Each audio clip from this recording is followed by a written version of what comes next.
Everyone is requested to switch off their audio and video. You can ask your doubts at the end of this session, or you can use the chat box for the same as well.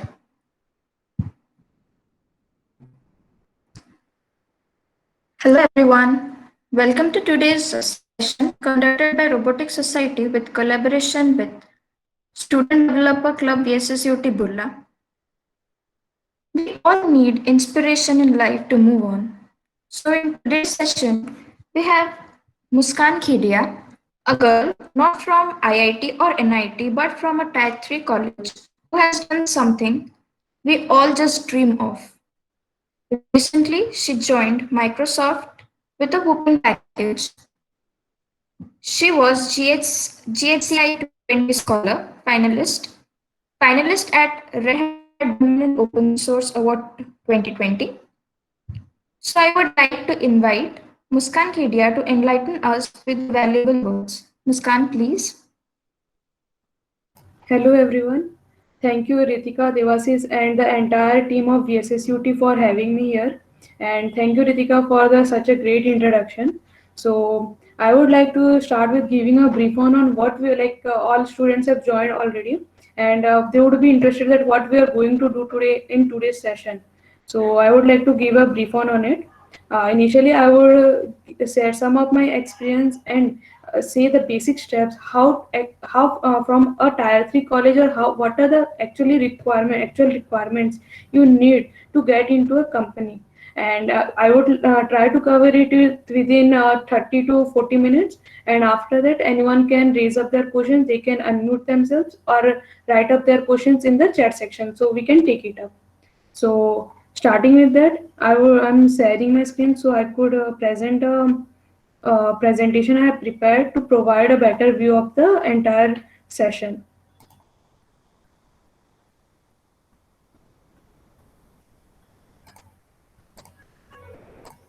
Ritika, let me know if my screen is visible. Yes, it's visible. Okay. So I would like to start it from here. Uh, what is this? In this session, I'll be having a brief talk on my experience, starting in from my college first year till now, what I have done and the approach I have taken to get into this point.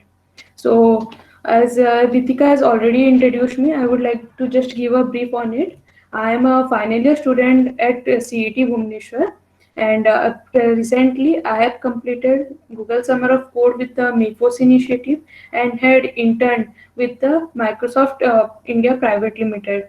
With that, I had been a finalist at Red Hat Women in Open Source Award. Now, what is Red Hat Women in Open Source Award? It is basically a platform provided to women to showcase their open source contributions and are being awarded in that, and it is a worldwide competition. So why, what is the purpose I am saying it in about me? The purpose is there are nearly 50 plus such award programs as scholarships that we are unaware of. So I would like to everyone go through, like I can share a link after the uh, presentation from which you specifically the second years and third years can go through, and they could get great platforms, great competitions to show up their skills. At the last, I would say I have actually initially also I mentored some of the students in different platforms, like you would have heard about GSSOC, KWOC. These were some of the winter of code or summer of code programs where I have mentored students for open source projects. So now what will be we will be discussing about in this particular presentation: how and when I started programming, some of the tips I would like to give everyone to get into software engineering, then what are the different opportunities and openings and how to grab them all. Then the importance of personal projects, actually how personal projects differentiate a student in TS, so how to create a resume based on personal projects and everything. Then why should you contribute to open source? What is the major requirement of open source? Why what is the concept of open source, and why are students so much attracted towards it, and why some of them are ignoring it? Then how to approach for GSOC, the way I have applied on my own, It is a tested approach which actually gets it's like 90% times it lets student get selected for GSOC. And why is GSOC beneficial? And at the end we can have a question and answer session. So now starting with how and when I started programming. There have been many misconceptions like a student if has got a better job or something, they would have started from their childhood time or something. They would have started from class 3, 4 or 9, 10. So they are so much good at programming and this and that. But here I'm being honest that I have myself started it in my first year when I joined the college. After that, I came to know about the website development, and yeah, it attracted me, and so I jumped into that case and I started learning different things like for starting from HTML, JavaScript, HTML, CSS, then JavaScript, then learning the different frameworks of JavaScript, then getting into it. Well, then, what is the path like? How should a student how many internships I have done and all. So I got into this Microsoft thing. Till now, I have actually in my college time I have completed more than 5 internships. And in the further presentations, I will let you know how can you get better internships during your college time itself. So proceeding it further, now tips to get into software engineering. I would like to remove some of the misconceptions in this slide that some of the students have this thing that if I am a CSE background student, then only I can be interested in software engineering or I can learn HTML, CSS, get into any software IT company. But that's not the truth. If you are even a non-CS student, but if you are interested, you can learn that you can have that skills, and the companies are focused on your skills, not on your background. Let that background be you are from not from an IIT or NIT, or you are not a CSE student. They are not at all focused towards that. Then the other thing is starting early. Start as early as possible. There are different reasons to see that. Earlier you start, the more fields, the more domains you could explore, and the more domain you explore, the more knowledge you can, and you will find your interest and work on it instead of just going behind that. Yes, here and web development, so I should do web development. No, your interest could be mobile app development or MLAI or blockchain. That is completely varies from student to student. So start as early as possible and try to find your interested field.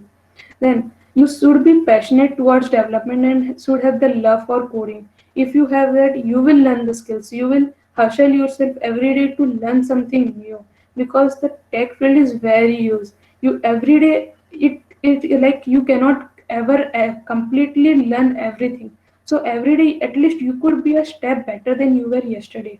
Try to do that. Then try to participate in different sessions and hackathons. Like when we participate in sessions and hackathons, we get a different exposure. Being from a third tier college, you won't get that opportunity to sit on campus placement for good companies. So try to expose yourself to different hackathons, create good contacts, and learn from others. So because you need a far better skills than the from the ones they sit on campus placements. Then build projects and collaborate with your peer developers to learn new ideas and technologies. When you are developing a project, try to create a group of 2 or 3 friends and start discussing developing new projects and create some good project. Don't just go for obviously start from the basics ones, but then try to create something good project that everyone can you can showcase it to the recruiters and everyone should be like, wow, he or she has done this, and or he or she can implement this in real world also. Then the best way to get experience for any of the developer is have a habit, create a habituate like make a habit of reading code. It doesn't mean like reading code for anyone, but the reading codes of experienced developers, and you can get the course of the most experienced developers also in GitHub.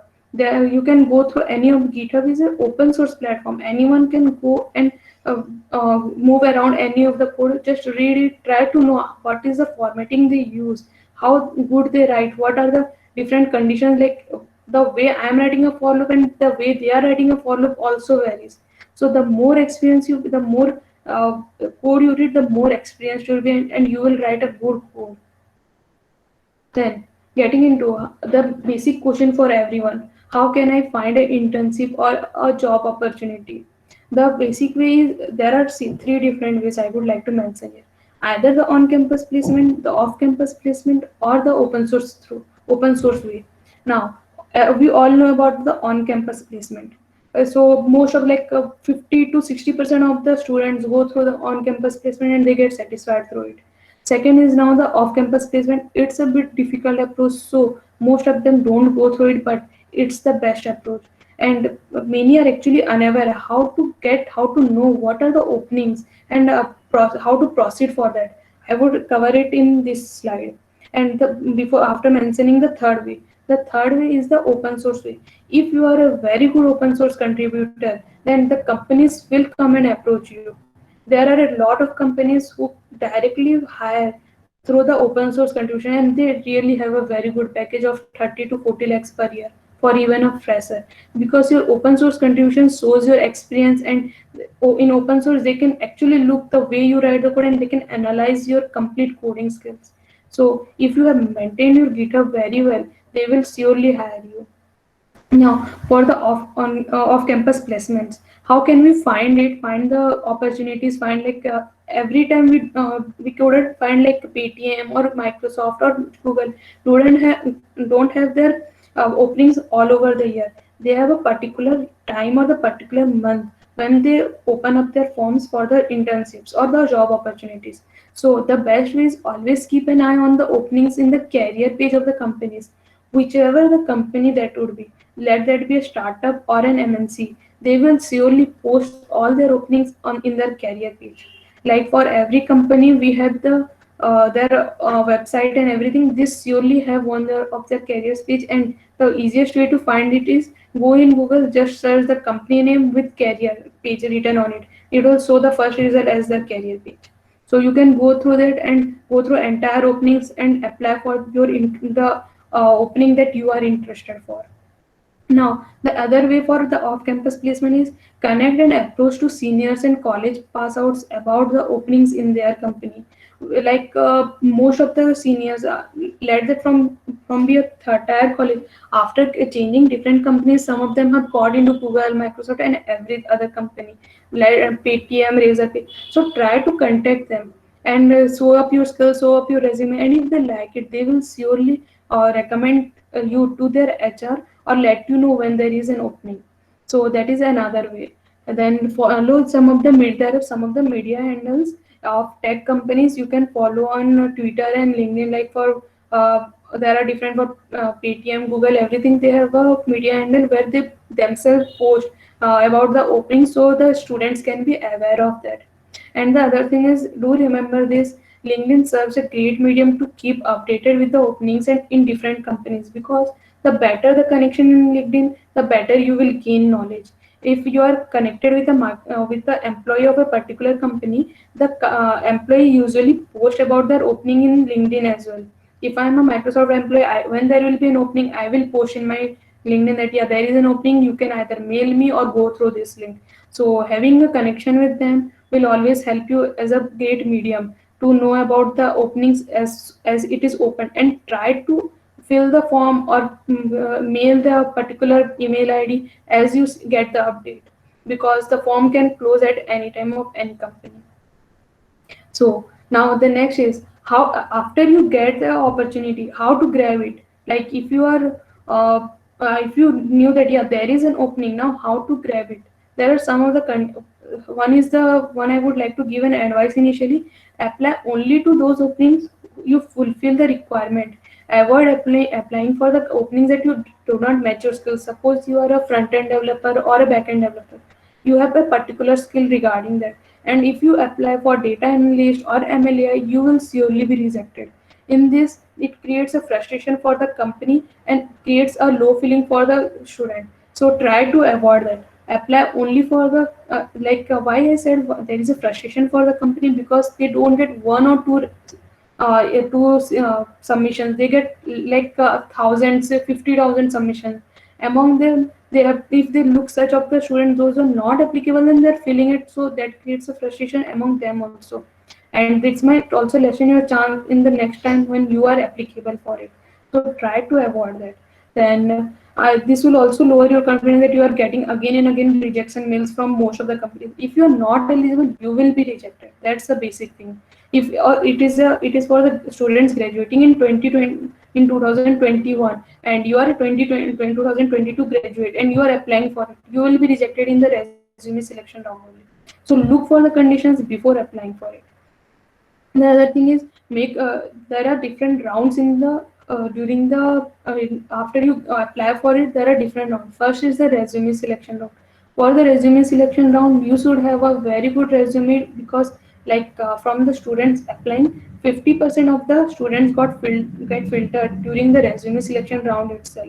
So have a good resume, have some of the great personal projects to strengthen your resume and some of the experience, so that you at least clear the resume round, and that after that your preparation will matter. After that, the preparation of DSA or the technical interview all will go through one by one. The second is, if you have secured a internship in any of the company, let that be 2 months internship or 6 months internship, try to perform your best so that they can offer you with the PPO. Next comes the, as I said, if you want to strengthen a resume, you need personal projects. Actually, where does the personal projects come into role? The thing is, the basic problem of India is a person cannot get a job because they don't have experience, and they don't have experience because they don't have a job. This is the cycle. Uh, like uh, this is a cycle going on. So how to interrupt this cycle, how to get out of this cycle, is create some personal projects, because personal projects play the role of providing you experience, and that experience can get you into a job. So the personal projects play a vital role in the resume, as they provide a brief idea on the experience of the applicant. So, and also there are some, like, it's not like you only created a personal project to strengthen your resume. While creating the personal project, you dive deeper in the into the respective fields. You get hustle yourself that how I will implement this particular feature, what is the particular tech stack I should learn. You get into advanced level of of that particular tech stack, get to learn more about the things. Now until I look a particular course, I won't learn as that much when I'm creating a project. It provides a hands-on to real-world challenges actually. So then I would like to move forward into the purpose of open source contribution. I think there are now the audience is mostly of second year and third year. If they are not aware of open source, what is open source? I would like to give a brief on it. Open source is actually a platform that allows contributors all over the world to connect and contribute to a particular project. There are millions of contributors with millions of projects. You can go and contact with any of them, go and contribute to any of the project and learn from it. It provides a wide range of code to learn and explore. It provides an opportunity to collaborate with contributors all over the world. It has the flexibility to work. You can raise issues, raise pull requests. Like, if I'm suppose we can take an example of VLC media player. We all use VLC as our video player. So suppose I am facing today an issue that while developing they haven't given a pause button. So VLC is an open source project. You can just go into the organization, raise the issue that, yeah, you haven't provided this functionality to pause the video. So either after that you can create a pull request for the same. After talking with the mentors, there is a comment section where the mentors then provides their view, and if everything goes well, you can create a pull request for it. And if you couldn't do, then the contributors or the members of the uh, organization do make a pull request and solve that issue. So, and the other flexibility is you can sit at your home at your own place and at your own time and work. You don't need to rush to the office and do the work. Then it provides an opportunity to improve software on a user and a business level, because it's not like if you having a closed source contribution, closed source project. So if it will be confined to 2 or 3 developers itself. But if it's a open source project, It is open to everyone, and contributors from all over the world having different experience level, having different knowledge on different frameworks come up and show their ideas, show their features. So it helps to improve the software in a much better way, helps you gain deeper knowledge about the software. Contributing to open source project helps you build reputation and leverage your career. Nowadays, having the open source contribution even in your resume has become a strong point. Contributing to some of the major projects, if you can write even it in your experience section that I have contributed to this project, like let that be Kubernetes or VLC Media Player, the reputed projects. If you write that, it makes you outstand from the rest of the students. And then contributing to open source projects is fun and gives you personal satisfaction. That yeah, you would have you yourself have written that code and you are capable of contributing to a community. It gives you that confidence and that satisfaction to work more. Then moving towards the open source contribution. Now, if you are doing so much towards the open source contribution, everyone needs its benefits. So, what are its benefits? You will gain an early experience. What is meant by early experience here? We can gain experience by going in for an internship or something. But first thing is securing an internship is difficult. Finding an open source project isn't difficult. Then you can do at your own pace. If you are a speed learner, you can gain it early as possible. You can do it as in your own time. You don't need for a summer internship or a winter internship to come over it. You can do it in your college time or in your in any time of the year. Then helps you gain recognition within a community. If you are a good contributor or have raised a lot of multiple pull requests over there or issues, you can gain a recognition among the members. Yeah, he or she is a very good contributor, and they could approach you to be a member of the community and proceed forward. Helps to increase the chances of landing an internship and improve job and career prospects. As I said, it's nowadays it has been become a great uh, point in your resume as well, and keeps you makes you outstand from the other students. Open source programs provides perks to encourage students towards open source contribution. There are a lot of programs like Google Summer of Code, Major League Hacking, Gulfstream Summer of Code. Then I could not name all of them now, but there are more than 10 open source program which actually provides you from I could say about the Google Summer of Code. It provides you $3,000 for 3 months. Then Major League Hacking, it also provides a good sum of amount. Outreach is another open source program that is only for girls that provides $5,000 for 3 months. So there are a lot of perks they give to the give to encourage students towards open source contribution.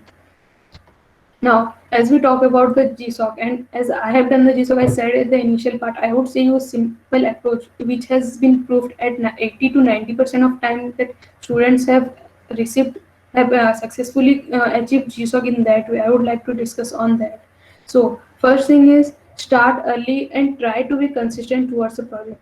What happens in GSOC if you have a normal idea on it? What happens like nearly 200 organizations come over there with multiple projects starting from minimum of one project to maximum of 5 to 6 projects. They come up there and you can contribute to any of the project based on your domain and your interest. So try to first find the project wisely.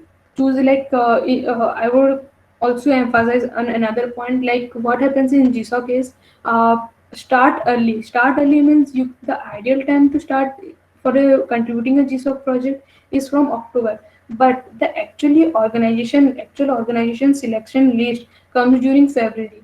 It many times it happens that a student is there was a case like many students were in 2019, many students were contributing to a project Elasticsearch, to a community Elasticsearch, and that particular organization didn't come up in that year in 2019. Now, how do you know? How could you know that the project is coming up or not in that particular year? Is first try to contact to the mentors. Mentors are basically the previous year GSOC students.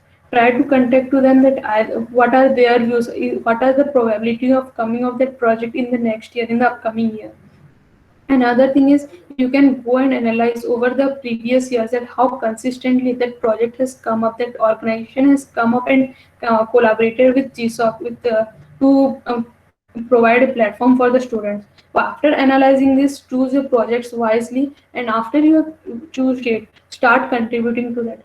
As you start contributing to that, try to communicate well with the community members, mentors, and other members to have your strong point over there and prove yourself in front of them, because they are the ones who are going to select you. So communicate well with the community mentors and other members that may or may not be directly involved in your proposed GSOC project. Actually, yeah, if they're even, you can also contact some of the earlier GSOCers to know their path. Like if you're not even going to contribute to my organization, I could show you the basic path, or so you can guide you for writing a proposal. So any of the members, they may or may not be directly involved in the project, try to contact the previously GSOCers so they could show you a particular path. Then prove your strengths in terms of contributions. The when we the Another thing comes after the organizations list have been disclosed in the month of February. We need to submit a proposal around 10 to 15 pages long. In that proposal, there are some of the different parts. Like first is the introduction part, then your experience, then what are the features, what is your idea, what different thing you are going to do in that project that you they will select you. Then the thing come which is a major factor which differentiates students is your contribution till then. If even till date you haven't done any of the internship or any experience, but you have a very strong contribution towards that community and have a very good communication with that community members, that it increases your higher chance and it would be a best experience in your resume. So, and more the contributions, greater the chances of getting placed. Along with that, when you make contribution, don't go and make a readme contribution or something. Good, it should be a quality contribution, uh, like implementing a real feature or making some major changes in the code. Then start designing while writing a resume. I said as there are different points: introduction, experience, your feature, the features you're going to implement, then the contribution you have already made to that particular project. So while writing the features you're going to implement, try to put up some code or the sample code that you are thinking the way you are going to implement that particular feature. This gives a clear presentation to the one reading the resume, the one reading a proposal, that what you are thinking of and is the approach correct or wrong. So that's a way. And that is the point. Start designing code, algos, or ideas that are related to your proposed GSOC project, and consider implementing them as live examples or proof of your of work in your GSOC proposal. Like suppose in my project, I had to implement a keyboard shortcut feature. So what I did was I created a simple project in Angular itself. My project was on Angular. So I created a sample project on Angular, implemented only the keyboard shortcut feature and hosted it over the Heroku. And I linked it in my proposal. So that provided a different approach. Like yeah, they tried it and they knew yeah the way she is implementing is going to work. And the others writing that yeah only I will implement a keyboard shortcut will do this and all that all. So they will prefer mine more than theirs. That's why the implementation, the real implementation or the proof implementation is really important. So now after this many hustles, all the try from October to March, writing the proposal, everyone have a desire like why should we apply? What are the perks for GSOC? The student first thing is the exposure. And you will get a chance to work in a particular industry for 3 months. You would really work for a production grade project. The student will get to learn about the working of an industry in just 3 months. The production grade project, then you will get to communicate with, get an exposure to communicate with with mentors and students all over the world. It would remove the constraints, the barriers that we are only in our college or in our society, college. Software society and all, you will get to learn more from the other skilled developers. The students' software development skills will be enhanced during this period. When we are contributing for 3 long months, you implement a lot of features that even you were unaware of in the initial time. So while implementing that, you will learn every something new every day. You will build a network of people having the same mindset. And the another thing is also about the stipend. They also, as I mentioned earlier, they provide a stipend of $3,000 for 3 months. It nearly gets into 2 lakhs rupees in 3 months during your college time. And also another thing is it while writing about the GSOC in your resume, it outstands you for like applying for any of the internships or jobs further. It outstands your resume from the other students who haven't done GSOC yet. So not directly but indirectly surely helps you to get into a better company or get your resume shortlisted. So that's all about from my side about my experience. If any of the questions are answered, you can raise it. Hello, Muskan. Hello. Yeah, Yeah, yeah. Muskan. Just I'm stopping. Hello. Yeah, Yeah. Muskan. I would like to enlighten us with some more of your projects that you did to the students. Okay, Uh, sure. Like more of the projects means the personal projects. yeah, personal projects that you did and how you started with it. Like, can you share your Okay. experience on this? Okay, sure. The more of the personal projects I've done and the major ones are initially I started with the one named Productify. Productify is basically a Chrome extension. I would go a bit further, bit earlier than now. The initial one I started in my second year was Move PT Hack. From its name only, it was a port management system. Actually, it was developed for a Niti Aayog competition hackathon. So in that project, it was basically a port management system in which the harbor master will get a lot of accessibility of managing the different ships incoming and outgoing from the particular port. So this was the basic idea, and this was developed using AngularJS at the front end and Node.js at the back end. So this was my first major project. And then the second one came was the Productify. Productify was a Chrome extension. As it was a extension to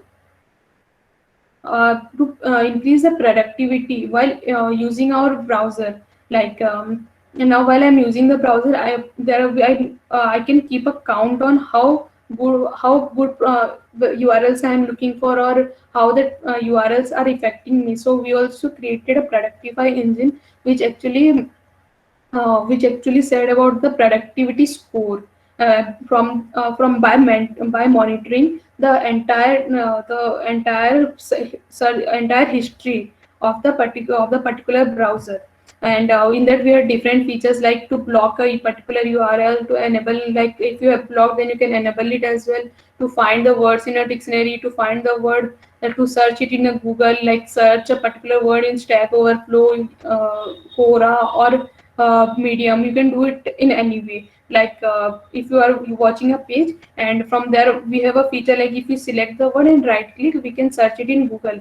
We enable to feature it little further to search it even in different platforms. Like I said, in the Stack Overflow or in Medium or Quora, anything you want, there would be different options. Then further it had option to save an article, and the dictionary meanings you have searched would also be stored in a particular storage so that you can go and view it and revise it anytime you want. Then the next project came up with Jarvis Personal Assistant. So the Jarvis Personal Assistant was actually the minor project of my second year. It was a personal assistant for the Linux-based systems. As till now, we have a personal assistant for Windows and Apple MacBooks and Apple mobiles, but we don't have any, and we are the developers. We use Linux the most, so we developed a personal assistant for Linux-based system, and it was we could we when we will find personal assistant for Linux, we will find a lot, like 4 to 5. I myself found it, but all are terminal based. what we tried to provide was a UI based personal assistant for Linux users. In that, we also provide a different kind of feature than the Google Assistant or Siri is. Like for the Google Assistant, if you search for a particular word or particular query, you could search it over only Google. But what we did was, there is a particular syntax in our application. If you write Google and your query, it will search that particular query, the particular word in Google itself. And if you write Yahoo, Bing, we provided the support for all the search engine. Along with that, we provided the support for YouTube search, Stack Overflow search, and many other things. And after that, we also provided the feature to search for any of the medicine name. You could just write medicine and its name. We would provide you the entire details of that medicine. Another syntax was write the meaning and the word. We would provide you the meaning of that particular word. Then weather and this and your district and state. Where the entire details of that particular district will be shown. This was the basic work of the Jarvis personal assistant. Then after that, we came up with the idea of bench routes. Bench routes is actually a monitoring tool to monitor different, like while we are hosting a website. While hosting a website, we have a lot of routes. Now, if we are making a personal project, we have 4 to 5 routes only. But if you go to a production grade software, you will have nearly thousands of routes. So monitoring it all the time when the one goes down or goes up is very difficult. So we developed a monitoring tool which will check the particular the assigned route every 15 to 20 seconds, is it up or not. And if it is not, if there is any error or if there is any inconsistency shown, so it will report to the developers that yeah, or by an alert manager system, that there is an error, please go and fix it. Those were some of my major projects during my college time. And one more thing, all my projects are open source, so if anyone interested can have a look over it, or look over the code or anything. And I would also suggest that if you are making any project, try to make it open source, because while making it open source, you will learn about Git, and you can get contributors from all over the world. And the second thing is, the Git is the basic important thing every company wants. Every product based company, they let that be a startup, even they want a student to know Git well. The basic working of Git, it's most required. Thank you, Muskan. Now I would like everyone to ask their questions. If anyone has any doubt, you are feel to ask your questions.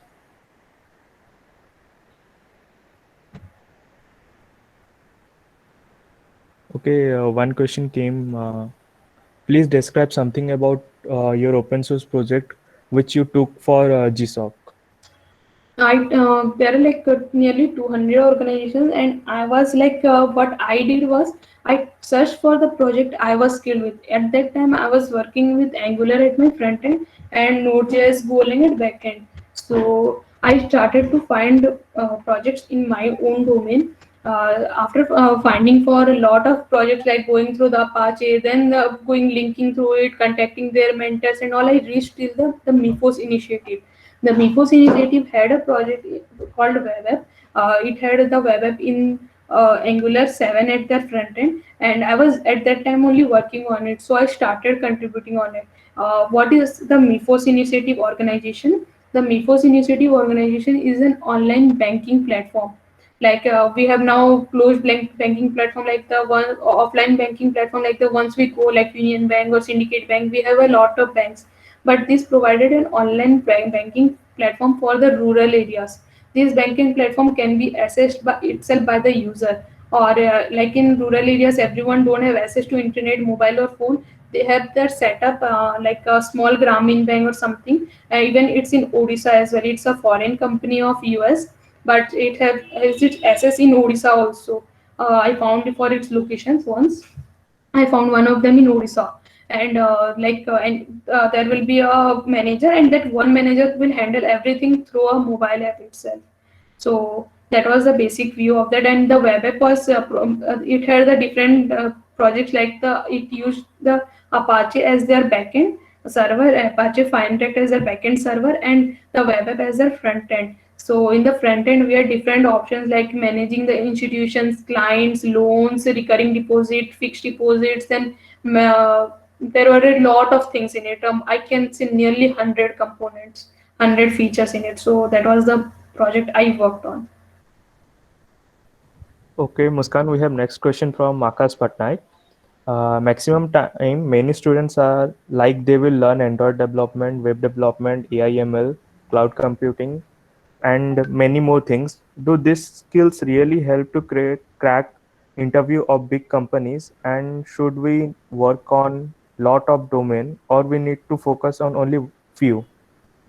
They are actually focused on the skills you have, and I would like to say focus on one platform, like either web development or Android development, and be expertise in that. Like if you're starting with web development, then if there is a part you will be required with AI/ML, you will learn a basic about it and you could implement it. But if you know basics of everything, you couldn't ever do something major in any of the case. And about talking about the big companies, they actually look for your skills. They don't look at either if you know Python, then only they will hire you, or if you know only Java, then they will hire you.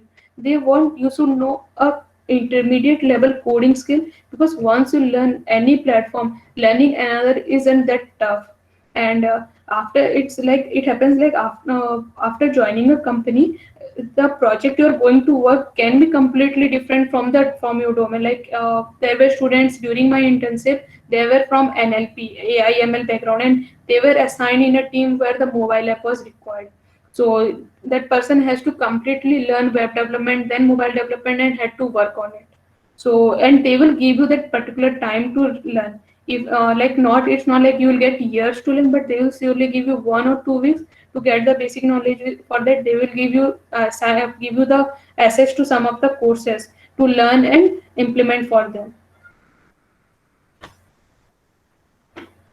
Okay, we have next question from Bijay Pal. Hello, ma'am. I want to go in web development. So many, as you, so ma'am, as you said that you two started with web development. Can you elaborate how to pursue this career? Where to start? I was searching projects on web development, but as per now, 70% mark share. Uh, 70% market share of web development is taken by WordPress user. They are feeling it easy, reliable, and simple, and it make web developer feel low because when I say I made a project using HTML, CSS, JavaScript, they too have their project on WordPress which look better than me. Ma'am, as you also started this, how you sorted and managed this issue?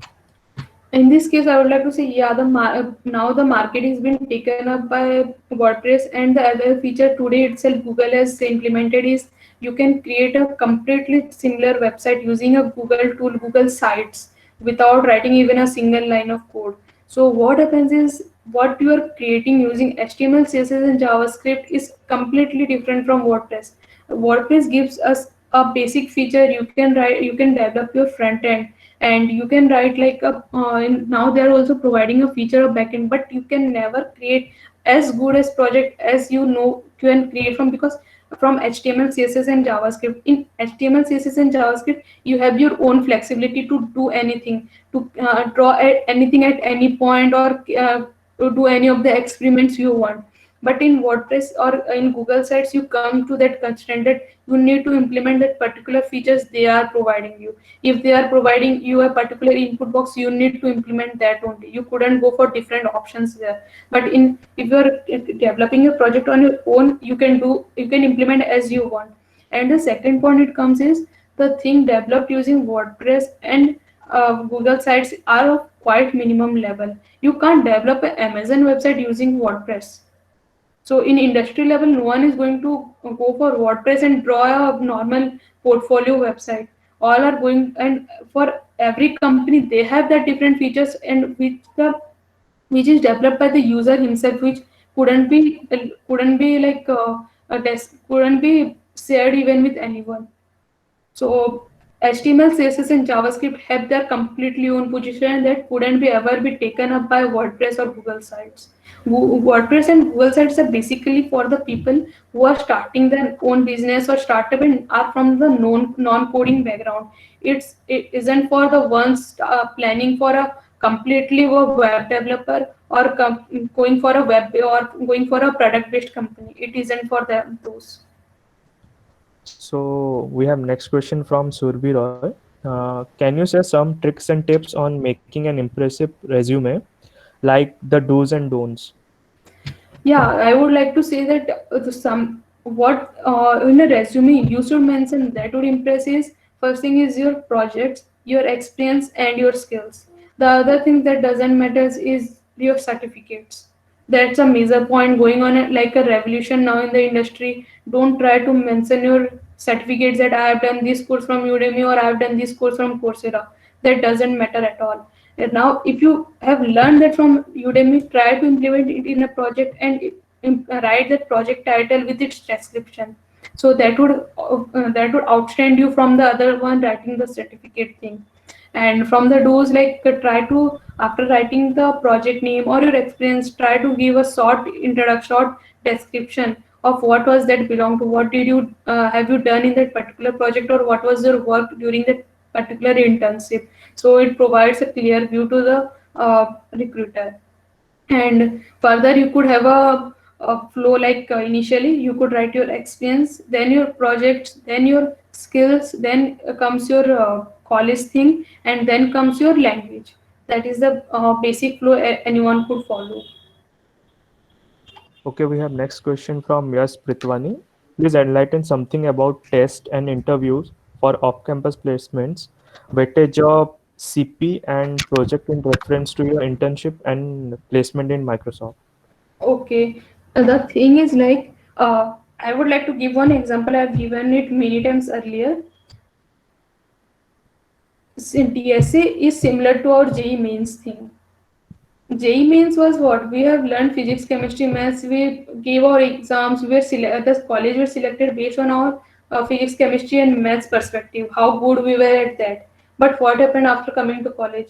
After the first year, we don't require it. What it requires now for the further our career is our coding skills. You are even if a student isn't from a BTech degree but have a very good, it is not actually that much. Appreciated in India, but in what happens in US and other countries is they don't need to be from a BTech degree or an engineering degree to get into a company. I know a guy who haven't done any of this such courses but is so good at coding. He was hired by Google with a very handsome package. So something that matters is your skills at the end. Similarly, DSA, what we did during our JEE mains time was we learned physics, chemistry, maths, and we came into college and we are completely into a different world. Similarly, the things happen now. Now DSA is like our test. We just have to appear it, but the thing that's going to be happen in during our internship or our placement is our projects, the real implementation of that. So like we have to go through the DSA means like for any internship or applying while applying on campus the things gets a bit easier. The DSA and the interview rounds get a bit lessened. But if you're going for off campus, you need to give some 2 to 3 extra rounds of interviews, and initially you have to face 2 rounds of DSA, and for the 2 rounds of DSA you need to prepare at least medium level competitive coding just to go through that. And after that you have to go through the personal interview. In that personal interview they will be focused on your resume and your skills. So like you just have to prepare for TSA for passing that initial levels, nothing else. And further the projects only matters. If you are good at projects, then you could go and start working at the company directly. But if you have cleared it through DSA, like many of the students also clear the first and second round through DSA, third and fourth round, the further personal interview rounds also they impress through that competitive coding skills and the competitive coding ranks. But what happened after joining the company? After joining the company, they won't say you to write competitive coding program or coin exchange problems. They won't say you to write that. They would say you to make a software and a real world solve your real world problem. For that, you need skills like from the skills I mean web development skill or the mobile app development, which team you will be assigned to. So when that time you will face a difficulty like I would have done some projects and I could have done this easily today. That's the main weightage of projects over there. So we have next question from same Yash. Mean stack and MERN stack regarding present scenario, that is scope in open source project for a major competitions such as GSOC. Please, can you name some 4 to 5 open source projects which you think will come for GSOC this year for MERN and mean stack? Okay, like for mean and Munchak, for now, I would like to say, like it depends completely on the company. There are many projects that are following mean. Like it has been this company started with mean, so now they couldn't switch to Munchak. But nowadays, the like Angular is not been rated much because of some of its issue, like the creating of components and all. There are different issues. Angular JS have been like already closed. The developers aren't working on it anymore. It's you can use it, but you cannot raise any issue anymore. If you have any problem, you cannot raise it in Angular JS. And for the further versions of Angular, Angular 7, 8, 9, they are coming up with some issues like creating more number of files and many other things. So that has been overtaken by React. And so any of the company is going for new project, they will surely prefer Munch tag. And the other thing is for the GSOC thing. GSOC contains both mean and mun, both of them. Now it depends if you are new to mean and mun, both of them. I would seriously recommend you to go for the mun stack now. Don't go for the mean stack. And for both of them, they have a good number of projects in GSOC. I can share it. I will like I don't remember all of the names. I can share it later to Devasis. He will share with all of you about the name of the particular organizations they are having now Munstack or Meanstack projects. Okay, next. And the other thing about selection of projects, like, yeah, Yeah, you can continue. yeah, continue the process. He further asked Another thing that. I'm saying was, Hello. Yeah, you can continue. yeah, another thing I was saying was like for actually I was saying about the analysis thing in the during the presentation time, analyzing the how many times the particular if I will now if I recommend about an organization that yeah this organization has the mean stack or one stack project. Now how do you analyze that this project is going to come up in the upcoming year or 2021 is go and look over through the that particular organization has come up in how many years in all the years you actually for the GSOC website. It's summerofcode.google.com. So in that we have the archive organization list of every year. So there you can go and look for the consistency the organization is and the project has come up. And even for that, recently I've created a sample project for that analysis. I will share with Devasis that as well so that you can go through that and that actually I've created to ease the analysis process.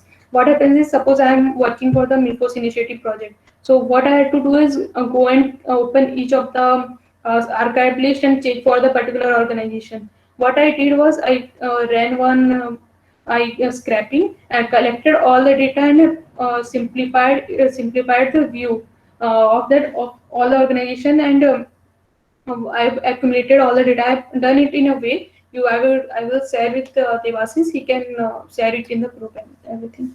So that will ease the process for getting it confirmed that so you start contributing to that project or not. Okay, so this is the last question we are going to entertain. That is that what is the significance of good rating in competitive websites such as Codeforce, CodeSafe for placement and internship, importance of referral for off-campus and how to grade them? The significance of good rating is like initially I said itself. If you are a good competitive coding person, then like competitive programmer, you could get into a company. if you have a really good ratings and everything, you could get into the. There are two ways to get into any placement or internship. First is either sorry, like two ways to in the off-campus thing to get your resume selection is having a very good experience and skills, and the other is having a very good competitive coding ratings and all. So, but if you get through the competitive coding thing, you are going to face a lot of problems during your internship. And if in your internship or placement, if you're not going to perform well, you know its consequences, like not getting, if you are in an internship, not getting a PPO, and not getting to complete the project at particular time, and all the problems. And the importance of referrals for off-campus placement is there is an important of like referrals. Like in some of the companies, specifically Google, they prioritize students based on the referrals, and how it's if you are get it's a plus point. If you are having a referral, it's always a plus point. So if you're not having, try to fill it through your resume, like try to outstand yourself through your resume, because it's not always possible for every company you could get a referral. And how to grab them is try to contact the college senior, or from the LinkedIn, try to contact others and show up your resume. If they like it, they will surely refer you. Okay, Muskan, as he requested, this is the last question. So afterwards we'll wind up. So his question is, if I had to apply today itself for an internship through email, excluding resume, what point should I include to increase my chance of selection? Oh yeah, through email, what happens is writing an email is a cold email. Now, while if you have got information like there is an opening, you could mail to this particular person. What happens is while mailing, it's known as cold email, and why it's known as cold email is most of the mails are left unseen. First thing comes over there. So try to apply as much as possible through forms. Don't go through emails. And the second thing is, what should you mention is try to mention why you want to join. First, giving an introduction, your interest towards that company, and why what difference you will create, like why, in what categories you outstand yourself. You could actually refer for these things to the cover letters. They are usually known as cover letters. So this is a process of writing a cover letter is first give your introduction, your experience, giving a brief about what you have done earlier and what you are good at it, what what skills you have, giving a brief overview on that, and how you are going to benefit to that particular company. That's the basic way. Okay, so as we have restricted time, so I hope you all have enjoyed today's session.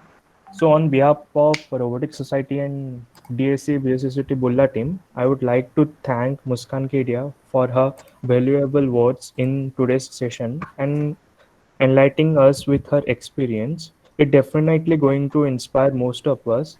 So with this, we come to an end of today's webinar session. Thank you, everyone. Yeah, thank you, Muskan, for Thank your you, wonderful Devas. words. Thank you, everyone. Okay, you can all leave now. The webinar is ended.